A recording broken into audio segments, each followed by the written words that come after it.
PM साहब को मैंने एप्लीकेशन की, बहुत ज़्यादा तंग आके मैंने कहा सर मेरी जॉब का कोई सिलसिला बनाया जाए। इस तरह से हमारी जॉब एकदम से गई है और छोटे मोटे काम कर रहे हैं। वो पुलिस वाले 10 तारीख को मेरे पास आते हैं, मैं यादगार पे खड़ा था तो वो मुझे कह रहे कि तुम यहाँ पे क्यों खड़े हो, तो इस तरह से हम तेरे पे एफआईआर काट देंगे, हमें पूछने वाला कोई नहीं है। पायनियर वर्ल्ड न्यूज की वीडियोस देखने के लिए हमारा चैनल सब्सक्राइब करें और बेल आइकन पर क्लिक करें ताकि आपको हमारी हर वीडियो का नोटिफिकेशन मिल सके। शुक्रिया। अस्सलाम वालेकुम नाजरीन, मैं हूं आपकी होस्ट अलकुमा मलिक और आप देख रहे हैं पायनियर वर्ल्ड न्यूज़। जी नाजरीन, जैसा कि आप सब जानते हैं गोल्डन मैन जो हैं बहुत ज़्यादा फेमस हो रहे हैं। बैरूनी ममालिक के बाद इस्लामाबाद और अब लाहौर में गोल्डन मैन पाए जा रहे हैं। लेकिन गोल्डन मैन ऐसी शख्सियात हैं जो यानी कि लोगों को हंसा रहे हैं, लेकिन ये खुद बहुत ज़्यादा दुखी हैं। आइए जानते हैं इनकी कहानी। अस्सलाम वालेकुम सर। वालेकुम अस्सलाम। सर आपका नाम क्या है? गोल्डन बॉय कह लें, अभी मैं कुछ रिवील नहीं करना चाह रहा। तो सर आप अपनी स्टोरी थोड़ी सी बताएंगे कि क्या यानी कि किस तरह से आप गोल्डन पर्सन बने? जी, ये इस तरह से है कि पहले तो हमारी जॉब जाती है गवर्नमेंट की थर्ड पार्टी के through, Punjab land record authority से। दूसरे दिन हम मिलते हैं असलम राव साहब से कि सर हमारी जॉब एकदम से गई है, हमें 1 या 2 माह का टाइम दिया जाए।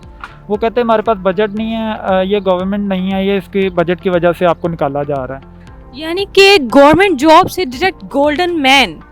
जी, वहाँ से गोल्डन मैंने रेडी भी सेंटर में लगाई है, इसमें सारा कुछ हुआ है। सर आप किस ग्रेड के ऑफिसर थे? इसमें ग्रेड नहीं, इसमें थर्ड पार्टी कॉन्ट्रैक्ट था। तो उसमें जो कॉन्ट्रैक्ट बेस पे ये चलती रहती हैं लैंड रिकॉर्ड अथॉरिटी में। अराजी रिकॉर्ड सेंटर हैं ये, अब 30 जून तक, ये भी आपको बता दूं कि ये ख़त्म होने पे आए हैं, इनके और बंदे निकालेंगे ये। तो वो गई है बाद में, मैंने रेडी वगैरह लगाई है, जो पैसे थे हलाल के मैंने कमा के वो उसमें छोटे मोटे काम किए। कोरोना आया, वो रेडी वाला काम भी बंद करना पड़ा और उसके बाद छोटे मोटे काम किए। और पीएम साहब को मैंने एप्लीकेशन की, बहुत ज़्यादा तंग आके मैंने कहा सर मेरी जॉब का कोई सिलसिला बनाया जाए। इस तरह से हमारी जॉब एकदम से गई है और छोटे मोटे काम कर रहे हैं। तो वो उस एप्लीकेशन पे कोई अमल दरामद नहीं। थोड़े दिनों बाद, कोई हफ़्ता 2 हफ्ते बाद मुझे एक कॉल आती है महकमा बैतुल माल से। वो कहते हैं जी आपको हम 10,000 की इमदाद कर सकते हैं। चेयरमैन साहब के साथ मैं मिला हूँ खुद। तो वो कह रहे हैं यार मैं इतनी कर सकता हूँ, किसी को 2 की करता हूँ, 3 की करता हूँ, तो मैं 10 की कर देता हूँ। मैंने कहा सर मुझे भीख नहीं चाहिए, ना मेरी दरख्वास्त का ये मतन है, मुझे चाहिए, मेरा हक चाहिए, कोई काम करवा ले मेरे से, मेरे हाथ पैर सलामत हैं। लेकिन वो कह रहे मैं कुछ नहीं कर सकता, ये मेरे महकमे का कानून यही है कि उन्होंने एप्लीकेशन अगर मुझे की है तो मैं ये कर सकता हूँ। बाद में वहाँ से आ जाता हूँ तो छोटे मोटे काम करता हूँ। फ़ॉरेन कंट्रीज़ में मैं देखता हूँ कि लोग स्टैचूज़ बनते हैं और पॉजिटिव उसे लिया जाता है। लेकिन मैंने कहा पाकिस्तान है, यहाँ भी शायद बैगिंग का नया तरीका समझेंगे। लेकिन इस्लामाबाद वाला लड़का जब कराची से आके बना, उससे डीसी साहब ने एनओसी भी दूसरे दिन खुद बुला के दे दिया। What is NOC? NOC non objection certificate होता है कि आप कोई ऑब्जेक्शन नहीं है आपके खड़े होने पे। वो पुलिस वाले 10 तारीख को मेरे पास आते हैं, मैं यादगार पे खड़ा था तो वो मुझे कह रहे कि तुम यहाँ पे क्यों खड़े हो, तो इस तरह से हम तेरे पे एफआईआर काट देंगे, हमें पूछने वाला कोई नहीं है। तो बंदा पूछे उनको पूछने वाला क्यों नहीं है? पॉजिटिव काम के लिए आप एनओसी मांग रहे हैं, नेगेटिव काम जो वहाँ पे हो रहे हैं सबको पता है। नशा वहाँ पे हो रहा है, जिस्म फरोशी सब कुछ वहाँ पे हो रहा है। तो मैं आ जाता हूँ चुप करके। 11 तारीख को डीसी उमर शेर चट्टा साहब को मैंने एप्लीकेशन भी की हुई है, अभी तक कोई अमल दरामद नहीं है उस पर। तो मैंने जब इस्लामाबाद वाला लड़का देखा ना, उस पर मैंने सोचा, मैंने कहा पाकिस्तान में तो ये इसे नहीं सराहा जाएगा। तो मैंने जब उसको देखा, मैंने कहा पाकिस्तान में पॉजिटिव देखते हैं उसे लोग, अच्छा उसे यानी कि अप्रिशिएट कर रहे हैं। तो मैंने कहा चलो मैं ये बन जाता हूँ। इस वजह से मैं वहाँ से बना था यादगार के बाद। अब यहाँ पे हूँ लेकिन कोई एनओसी का भी अभी कोई सिलसिला नहीं बन रहा।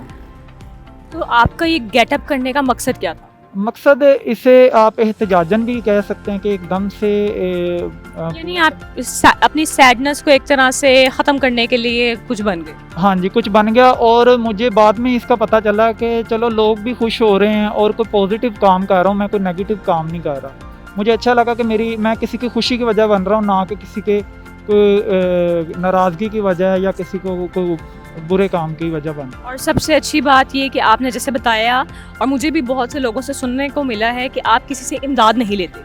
नहीं, ये नहीं मैंने किया, अभी तक नहीं मैंने किया। और मैं आपको बता दूं कि मैं छोटा सा था, 12-13 साल का कमाने पे लगा हूँ। वाला साहब बूढ़े थे, वो उनसे पैसे लेते शर्म आती थी कि वाला साहब को मैं क्या कहूँ, उनसे 10 रुपये लेते शर्म आती थी। तो अच्छा, ये जितने भी एंकर्स आते हैं या लोग आते हैं, आपको बहुत अच्छे खासे नामवर चैनल्स ने भी अप्रोच किया है, उन्होंने भी आपको इमदाद का कहा? एक दो चैनल्स ने कहा है कि आपका नंबर चला देते हैं, हम इमदाद का कह देते हैं। मैंने उनको वैसे उनको कट करने का कह दिया, मैंने कहा ये काम नहीं करना मैं। यानी आप बहुत ज़्यादा खुददार इंसान हैं। बस कह सकते हैं कई जगह पे खुददारी जो है वो बंदे को खा जाती है, अंदर ही से नहीं समझ लगती है। ये एक बुरी बीमारी भी मैं कह सकता हूँ। अब आप अपनी लाइफ से क्या चाह रहे हैं? मैं कुछ नहीं कह रहा, मैं कह रहा हूँ कि मेरा एक ये कह लें कि एक शौक बन गया, कह लें कि लोगों को भी अच्छा लग रहा है, तो मुझे एनओसी दे दें तो बेहतर है, मैं अपना काम खुल के कर सकूँगा। अच्छा, इसके अलावा प्रैंक्स भी करते हैं आपके साथ? जितने यूट्यूबर्स हैं या जितने एंकर्स हैं वो आते हैं आपके साथ, प्रैंक्स करते हैं, बच्चे भी ये प्रैंक्स भी करते हैं, तो आप इजाज़त देते हैं? हाँ ठीक है, अगर कोई खुशी की किसी की वजह बन रहे हैं प्रैंक करने में तो कोई इशू नहीं है, कर लेते हैं।